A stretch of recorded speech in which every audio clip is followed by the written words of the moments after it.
सुना है, खबर पड़ी थी कि उस्मान बुज़दार साहब उम्रा के लिए तशरीफ़ फैमिली के हमरा चले गए हैं और या जा रहे हैं। अल्लाह उनका उम्रा कबूल करे। अच्छा, वो जैसे आपने कहा था कि न्यूट्रल एम्पायर मुतारफ़ करवाया इमरान खान ने, बिलाशुबा इमरान खान ने करवाया।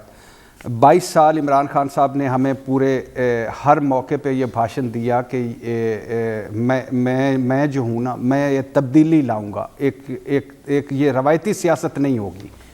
और फिर वो जमात जिसका नाम ही तरीके इंसाफ है, और वो जमात जो रिफॉर्म्स इत्साब के बाद सबसे बड़ा जिसका नारा था कि फेयर एंड फ्री इलेक्शन, और वो जमात जो मौजूदा सियासी जमातों को और मौजूदा सियासतदानों को आज भी धांधली की पैदावार समझती है। और वो जमात जो 126 दिन जो धरनों में रही, और हम सारों ने कहा कि ये इस 4 हलके खोले जाएं, और फिर वो सारे एक विकेट उड़ गई दूसरी। और वो जमात जिसके सरबराह इमरान खान हों, जो कहें कि जहाँ इमरान खान और नया पाकिस्तान और वगैरह वगैरह, उस जमात में एक ऐसी सीट जो मुस्लिम लीग नून की सीट थी, जिस सीट से कोई फ़र्क नहीं पड़ता था कौमी असम्बली की में या इमरान खान साहब की हुकूमत को कोई फ़र्क नहीं पड़ता, हार जाते या जीत जाते। और वो सीट के जो एक ज़िमनी इलेक्शन था, उस सीट पर जिस तरह इंतज़ामिया, पुलिस और फिरदौस आशिकवान साहबा का जिस तरह नाम आया है, उस्मान डार साहब का नाम आया है, और बाकी प्रेजेंटिंग अफसर और बाकी सारे जिस तरह धुंध और में अंधाधुंध जो कुछ हुआ, वो एक अफसोसनाक और शर्मनाक बात है। और इस इमरान खान साहब की हुकूमत में ये होना, ये बड़ी वाकई ज़्यादती है। जो इमरान खान साहब इलेक्ट्रॉनिक वोटिंग मशीन मुतारफ़ करा रहे हैं, और जो इलेक्ट्रॉनिक वोटिंग मशीन मुतारफ़ करवा रहे हैं, और जो कह रहे हैं कि मैं अगला इलेक्शन फ्री एंड फेयर करवाऊंगा, मेरा ज़िंदगी का मकसद इलेक्शन फेयर एंड फेयर, उस इमरान खान साहब की अपनी हुकूमत में ये होना अजीब सी बात है, यानी हज़म नहीं हो रही। और दूसरी बात यह है कि ये अब इलेक्शन कमीशन पर जिम्मेदारी आयद होती है, उनके पास हाई कोर्ट के इख्तियारात हैं और वो खुद भी कार्रवाई कर सकती है। इसको मंतकी अंजाम तक पहुंचाया जाए, जो इसमें कसूरवार है उनको सज़ा दी जाए। और मैं आज इलेक्शन कमीशन से आखिरी 2 जुमले भाई आपकी इजाज़त से कि ये भी याद दिलाना चाहता हूँ कि आपके पास तीनों पार्टियों के वो जो फंडिंग केस है PTI समेत, वो भी मौजूद है। बिल्कुल ठीक है सर, ये पॉइंट आ गया आपका। और आज़म सवाती साहब ने जो कुछ किया वो भी मौजूद है, और यूसुफ रजा गिलानी साहब की वीडियो ऑडियोज भी मौजूद है। उन ठीक है भट्टी साहब, बिल्कुल आपका पॉइंट आ गया। मैं बता दूं, फिरदौस आशिकवान साहिबा ने अपने ऊपर लगने वाले इल्ज़ामात को मुस्तरद किया है, और उन्होंने अपने ट्वीट में कहा है कि ये सुनी सुनाई फर्जी कहानियों को मीडिया में बयान करके मेरी ज़ाती और सियासी शोहरत को नुकसान पहुँचाने की दानिस्ता कोशिश की गई है। मेरे साथ साबिक secretary election commission Kanwar Dilshad साहब मौजूद है, लेकिन पहले मैं हसन खावर साहब पर जाऊँगा। हसन खावर साहब, शर्मनाक बात है पंजाब गवर्नमेंट के लिए, प्राइम मिनिस्टर की पूरी तहरीक और विजन के लिए ये जो रिपोर्ट आई है। अच्छा कामरान साहब, पहले तो मुझे ये बताएं कि ये जो रिपोर्ट आई है, ये रिपोर्ट बाहर कैसे आई? अनसाइंड रिपोर्ट, गैर मुसद्दिका, अभी तो इलेक्शन कमीशन में जमा हुई, वहाँ से अनसाइंड रिपोर्ट बाहर लीक कर दी गई ताकि एक स्मेयर कैंपेन स्टार्ट की जाए। अभी तक तो हमें यह भी नहीं पता कि इलेक्शन कमीशन का इस इंक्वायरी रिपोर्ट के ऊपर व्यू क्या है, क्या उन लोगों का वर्जन जिनके ऊपर इल्ज़ाम लगाया जा रहा है वो सुना गया है, और इसको निकाल के मीडिया के ऊपर एक कैंपेन चली गई, ये पता नहीं क्या हो गया। भट्टी साहब ने बिल्कुल ठीक बात की है कि इलेक्शन कमीशन के पास, अगर हसन साहब एक बात बताइए कि अगर ये रिपोर्ट सही हो तो फिर शर्म की बात है। चले आपकी ये बात मान लेते हैं कि अब ये साइंड नहीं है, लेकिन अगर ये रिपोर्ट के मंदरजात यही हो जो मीडिया ने ब्रेक किए, क्योंकि अक्सर देखें सानिया मॉल टाउन की रिपोर्ट गवर्नमेंट तो निकालती ही नहीं थी, मैंने ब्रेक की यहाँ से बैठ के। उस वक्त तो पाकिस्तान तहरीक इंसाफ ने धमाले डाली थी कि ये बिल्कुल सही रिपोर्ट है, और राना सरोला साहब तरदीद कर रहे थे, और हकायक ने साबित किया कि जो मैंने रिपोर्ट यहाँ से ब्रेक की थी वो बिल्कुल सही थी।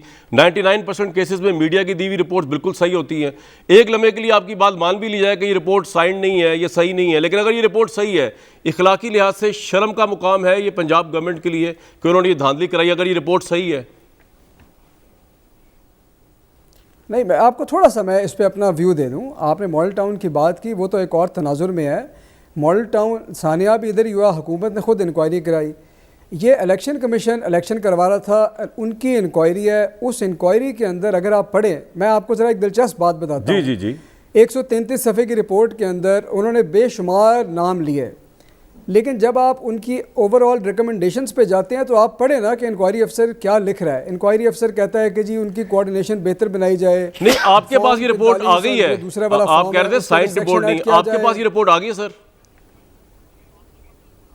मेरे पास ऑफिशियली नहीं आई, यही व्हाट्सएप पे चलती फिरती आई है। जो आपके पास आई है वही मेरे पास आई है, लीक शुदा रिपोर्ट। ऑफिशियली तो मेरे पास ये रिपोर्ट आई नहीं।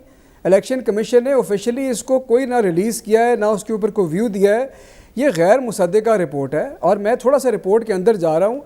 अभी हम इस मफरूज़े पे चल रहे हैं कि ये रिपोर्ट असल भी है और ये रिपोर्ट इलेक्शन कमीशन भी कहता है कि ये रिपोर्ट ठीक है। सबसे पहली बात तो इलेक्शन कमीशन पे आएगी कि बहुत सारी चीज़ें उसमें इलेक्शन कमीशन के बारे में हैं। दूसरी बात यह है कि इंक्वायरी के अंदर अगर आपने इतने बड़े इल्ज़ाम लगाए हैं तो आखिर में आप कह रहे हैं कि जी पोलिंग अफसर को ब्रेसलेट पहना दें। आप बात वही घूम फिर के बात टेक्नोलॉजी पे आ रही है। तीसरी बात यह है, और ये भी ऑन रिकॉर्ड है, कि अगर कोई अफराद उनका जब व्यू लेंगे, अगर इलेक्शन कमीशन कहेगा इन्वेस्टिगेट करना चाहिए कानून के मुताबिक, अगर कोई बंदा कसूरवार है उसके खिलाफ कार्रवाई होनी चाहिए। नहीं, ये तो सर हसान खावर साहब पूरी की पूरी गवर्नमेंट ही मिली हुई है ना। आपके पॉलिटिशियंस, आपके एसी, आपके डीसी, आपकी पुलिस, किस किस के खिलाफ कार्रवाई करेगा? एक ब्रेक लूंगा जी। कंवर दिलशाद साहब को मेरी आवाज आ रही है? जी आवाज आ रही है। दो बड़े अहम सवाल है। ये रिपोर्ट आई थिंक 2 दिन से लीक हुई है, तो इलेक्शन कमीशन ने भी देखी होगी ये रिपोर्ट। अगर तो ये रिपोर्ट उनकी तरफ से नहीं है तो उनको तरदीद नहीं कर देनी चाहिए थी इसकी, या तस्दीक नहीं कर देनी चाहिए? कंवर दिलशाद साहब, इलेक्शन कमीशन पाकिस्तान ने आज 2 बजे इसको इसी रिपोर्ट को जारी कर दिया है। अच्छा, इसके तमाम मंदरात जो है वो दुरुस्त है। बाकायदा इलेक्शन में पाकिस्तान ने आज अपना ये तो बात ही खत्म कर दिया आपने फिर। ठीक, जी बताइए। तो जारी कर दिया। और उन्हें ये भी कहा, जो इलेक्शन कमीशन के जो अफसरान इसमें मुलव्वस थे उनको ओएसडी बना दिया गया है।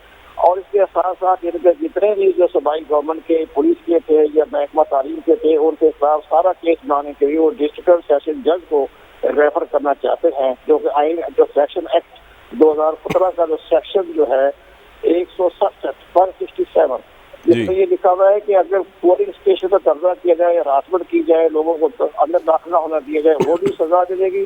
और उसके आगे जाके 174 है, जिसमें कहा गया कि इनके खिलाफ क्रिमिनल प्रोसीडिंग जो है वो शुरू की जाएगी।